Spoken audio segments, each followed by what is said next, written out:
नमस्कार, मैं मुकेश विश्वकर्मा। दोस्तों आज हम कक्षा 10 का अध्याय 4 कार्बन उसके यौगिक का तीसरा पार्ट पढ़ेंगे। दोस्तों इससे पहले हमने 2 पार्ट पढ़ लिए हैं। इस पार्ट में दोस्तों हम कार्बन का आयुपेशीय नामकरण की पद्धति को समझेंगे। दोस्तों जैसे कि आयुपेशीय का पूरा नाम यहाँ पर लिखा हुआ है, international union of pure and applied chemistry. दोस्तों कभी कभी ये क्वेश्चन पूछ लिया जाता है कि आयुपेशीय का पूरा नाम लिखिए, तो इस प्रकार आप इसे नोट कर लीजिए। आगे बढ़ते हैं दोस्तों।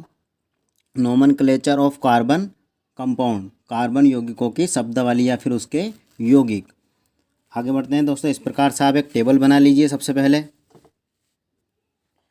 देखिए दोस्तों, यहाँ पर मैंने लिखा है नंबर ऑफ कार्बन। यहाँ पर दोस्तों मैंने लिखा है पहला कार्बन। आगे दोस्तों जब पहला कार्बन होता है तो इसे मेथ कहा जाता है, और मेथ एक रूट वर्ड है या फिर दोस्तों एल्क वर्ड है या फिर मूल शब्द कहते हैं इसे। तो दोस्तों मैंने लिखा है मेथ। इस प्रकार से आगे बढ़ते हैं। चूँकि एक कार्बन है तो कार्बन के अंतिम कोष में दोस्तों 4 इलेक्ट्रॉन होते हैं। इस प्रकार से मैंने 4 इलेक्ट्रॉन लिख दिए हैं, एवं इसकी संयोजकता को पूरा करने के लिए चारों दिशाओं में एक एक हाइड्रोजन को लिख दिया है। इस प्रकार से कार्बन यहाँ पर अपना अष्टक पूर्ण कर लेता है। इस तरह दोस्तों यहाँ पर कार्बन हाइड्रोजन के बीच में सभी जगह पर दोस्तों सिंगल बन होता है। जब दोस्तों कार्बन सिंगल बन बनाकर रखता है तो उसके लिए सफिक्स के रूप में एन शब्द का प्रयोग किया जाता है। इस तरह मेथ शब्द में दोस्तों सफिक्स एन या फिर बाद में एन जोड़ते हैं तो बन जाता है हमारा मेथेन। यहाँ पर दोस्तों मैंने लिखा है फॉर्मूला CH4 मेथेन। दोस्तों आगे इसे निकालने का एक फॉर्मूला दूसरा भी होता है। एल्केन के लिए CnH2n+2, एल्केन के लिए दोस्तों यह फॉर्मूला होता है। आगे बढ़ते हैं दोस्तों दूसरे कार्बन की तरफ। कार्बन का है दूसरा है C2। यदि दोस्तों C2 होता है तो उसे पढ़ा जाता है एल्क वर्ड में एथ। चूँकि दोस्तों 2 कार्बन हैं तो जब 2 कार्बन को इस प्रकार से लिखा जाता है तो एक बार उनके बीच में लगा दिया जाता है, एवं इस कार्बन को जब अपना अष्टक पूर्ण करने के लिए 3 हाइड्रोजनों की आवश्यकता पड़ती है। 3 हाइड्रोजन से इस प्रकार से ये जुड़ा होता है। इसी तरह यह कार्बन भी 3 हाइड्रोजन से इस प्रकार जुड़ा रहता है। दोस्तों सभी जगह हमें सिंगल बंद दिखाई दे रहे हैं, इसलिए सफिक्स के रूप में हम एन शब्द का प्रयोग करेंगे। तो दोस्तों हमारा नाम बन जाता है एथेन। इस प्रकार इसका सूत्र रहता है C2H6। आगे बढ़ते हैं दोस्तों तीसरे कार्बन की तरफ। 3 कार्बन को दोस्तों प्रोप पढ़ा जाता है। ये दोस्तों मैंने लिख दिया है प्रोप। चूँकि दोस्तों 3 कार्बन हैं इसलिए हम सबसे पहले इस प्रकार से 3 कार्बन को अरेंज कर देते हैं शाखा के रूप में। सभी कार्बन को दोस्तों सिंगल बन के द्वारा एक दूसरे से जोड़ दिया जाता है। ये देखो दोस्तों मैंने सिंगल बन से सभी को जोड़ दिया है। ध्यान देते जाइए दोस्तों। अब यहाँ पर कार्बन के अंतिम कोष में दोस्तों 4 इलेक्ट्रॉन होते हैं। 1 इलेक्ट्रॉन हमने यहाँ पर दे दिया है, दूसरा इलेक्ट्रॉन, तीसरा इलेक्ट्रॉन और ये चौथा इलेक्ट्रॉन। आगे बढ़ते हैं दोस्तों। इस कार्बन को ध्यान से देखिए, इसने 1 इलेक्ट्रॉन इधर दिया हुआ है, 1 इलेक्ट्रॉन इधर दिया हुआ है।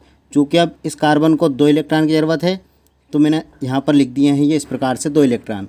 इस कार्बन में दोस्तों 1 इलेक्ट्रॉन इधर दिया हुआ है, तो इस प्रकार से हमने लिख दिए इसके 3 इलेक्ट्रॉन। जितनी जगह पर दोस्तों इलेक्ट्रॉन दिखाई दे रहे हैं सभी जगह पर हमें सिंगल बन से हाइड्रोजन को इस प्रकार से अटैच कर देना है। ये देखिए दोस्तों मैंने इस प्रकार से हाइड्रोजन को जोड़ दिया है। तो इस तरह दोस्तों मैंने देखा सभी जगह पर सिंगल वन है, इस कारण से सफिक्स के रूप में एन शब्द का प्रयोग करते हैं। सफिक्स का अर्थ है दोस्तों जो हमारा मूल नाम होता है उसके पीछे जोड़ा हुआ शब्द। तो एन जोड़ेंगे दोस्तों इसमें भी, तो प्रोप में जब एन जोड़ेंगे दोस्तों तो हमारा नाम बन जाएगा प्रोपेन। और दोस्तों सूत्र की बात करें तो हमारे पास कार्बन की संख्या इस प्रकार से 3 होती है। 1 2 3 मैंने यहाँ पर लिख दिया है 3। चूँकि दोस्तों हाइड्रोजन की संख्या 3 4 5 6 7 और हो जाती है दोस्तों 8, तो इस प्रकार से मैं लिख देता हूँ 8 हाइड्रोजन यहाँ पर। दोस्तों ये हमारा सूत्र बन गया प्रोपेन का, प्रोप एन। आगे बढ़ते हैं दोस्तों C4 की तरफ। C4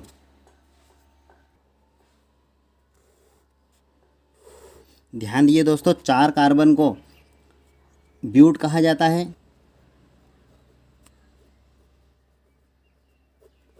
ब्यूट कहा जाता है दोस्तों। चूँकि 4 कार्बन है इस कारण हम सबसे पहले सिंगल बन से 4 कार्बन को इस प्रकार जोड़ देते हैं।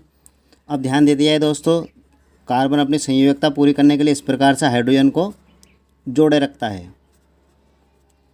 लास्ट वाले कार्बन पर दोस्तों 3 हाइड्रोजन इस प्रकार से होंगे। अब ध्यान दिए दोस्तों, सभी कार्बन ने अपना अपना अष्टक पूर्ण कर लिया है। आगे बढ़ते हैं दोस्तों। सभी सिंगल बन होने के कारण सफिक्स के रूप में एन शब्द का प्रयोग करेंगे। हमारा नाम बन जाएगा दोस्तों ब्यूटेन। ये दोस्तों मैंने लिख दिया ब्यूटेन। सूत्र के रूप में दोस्तों बात करें तो 1 2 3 4, चूँकि 4 कार्बन है तो हमने लिखा C4 और हाइड्रोजन की संख्या दोस्तों हो जाती है 10।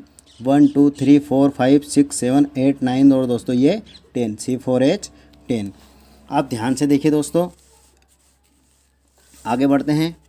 कार्बन की संख्या को दोस्तों अब लिखते हैं 5। 5वें कार्बन को दोस्तों पेंट के रूप में पढ़ा जाता है।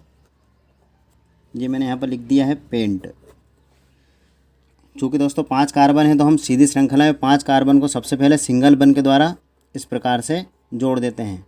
ये मैंने 5 कार्बन जोड़ दिए हैं दोस्तों। बैलेंसिंग पूरी करने के लिए आप लिखते जाइए इस प्रकार से हाइड्रोजन को, वीडियो रोक कर दोस्तों इस प्रकार से हाइड्रोजन जोड़ते जाइए। लास्ट में आप हाइड्रोजन की दोस्तों मेरे साथ में काउंटिंग कर लीजिएगा। इस प्रकार से दोस्तों ये हाइड्रोजन हो गए हैं हमारे 12। आप काउंटिंग कर लीजिएगा। यहाँ पर मैंने लिख दिया दोस्तों N सफिक्स के रूप में। पेंट में दोस्तों हमने जोड़ा है N, बन जाएगा हमारा पेंटेन। दोस्तों सूत्र की बात करें तो कार्बन की संख्या 5 दिखाई दे रही है इस प्रकार से, और हाइड्रोजन हो जाते हैं हमारे 12। इस प्रकार से दोस्तों पेंटेन का सूत्र बन गया। आगे बढ़ते हैं दोस्तों हेक्सेन की तरफ। हेक्सेन मतलब हमें दोस्तों कार्बन की संख्या को 6 लिखना है। हेक्स दोस्तों, ये दोस्तों मैंने हेक्स लिख दिया है। चूँकि कार्बन की संख्या 6, इस प्रकार से मैं 6 कार्बन को लिख देता हूँ। दोस्तों यदि वीडियो आपको पसंद आए तो लाइक शेयर सब्सक्राइब कीजिए। इस प्रकार से दोस्तों अब आप आगे की तरफ हाइड्रोजन की संख्या को लिखते जाइए। वीडियो को समय के लिए दोस्तों रोक दीजिएगा और आप स्वयं बैलेंसिंग कार्बन की पूरी कीजिए। इस प्रकार से दोस्तों मैंने हेक्सेन की संरचना को बना दिया है।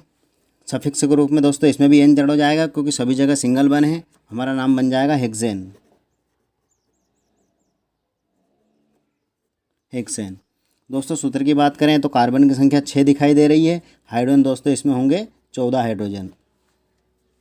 आप काउंट करते जाइए दोस्तों। आगे बढ़ते हैं। ये देखिए दोस्तों, अब कार्बन की संख्या दोस्तों 7 हो जाती है तो उसे हम एल के वर्ड में हेप्ट पढ़ते हैं। मैंने इस प्रकार से 7 कार्बन लिख दिए हैं, सभी जगह पर हाइड्रोजन को अटैच कर दिया है। दोस्तों जब N सफिक्स के रूप में जोड़ा जाता है तो हेप्ट में N जोड़ने पर हो जाता है हेप्टेन। इसका सूत्र बन जाता है C7H16। आगे बढ़ते हैं दोस्तों। C8 ऑक्ट पढ़ते हैं दोस्तों इसे एल के वर्ड में। मैंने इस प्रकार से 8 कार्बन बना दिए हैं दोस्तों। आप बनाते जाइए और संरचना को इस प्रकार से मिलान करते जाइए। ये दोस्तों हमारा ऑक्टेन बन गया। इसका सूत्र होता है C8H18। आगे बढ़ते हैं दोस्तों। नोनेन, ये इस प्रकार से दोस्तों नोनेन का सूत्र हो जाएगा C9H20। लास्ट में आता है दोस्तों डेकेन। डेकेन में 10 कार्बन रहेंगे दोस्तों। आप संरचना बनाते जाइए, सभी जगह सिंगल बने, सफिक्स के रूप में N जोड़ेंगे, डेकेन बन जाएगा। सूत्र रहेगा दोस्तों इसका C10H22। एक बार दोस्तों ये सारा काम होने के बाद आप एक बार मेरे साथ में सभी रिवीजन करते जाइए। यदि 1 कार्बन होता है तो उसे मेथेन पढ़ते हैं, 2 होता है तो एथेन। आप ध्यान देते जाइए अपनी उंगलियों पर इस प्रकार से meth, eth, pro, but, pent, hex, hept, oct, non और ये डेक। इस प्रकार से दोस्तों आप 8 से 10 बार रिवीजन कीजिए। Meth, eth, pro, but, pent, hex, hept, oct, non, dec. चूँकि दोस्तों सभी जगह सिंगल बने हैं तो हमने इन शब्द का प्रयोग किया है तो हमारा बन गया है methane, ethane, propane, butane, pentane, hexane, heptane, octane, नोनेन, decane. इससे अगले वाले वीडियो में दोस्तों हम इन शब्द का और अगले वाले में आइन शब्द का प्रयोग पढ़ेंगे। धन्यवाद दोस्तों। वीडियो पसंद आए तो शेयर, लाइक, सब्सक्राइब कीजिए एवं इसी प्रकार के नोटिफिकेशन आपको मिलते रहिए।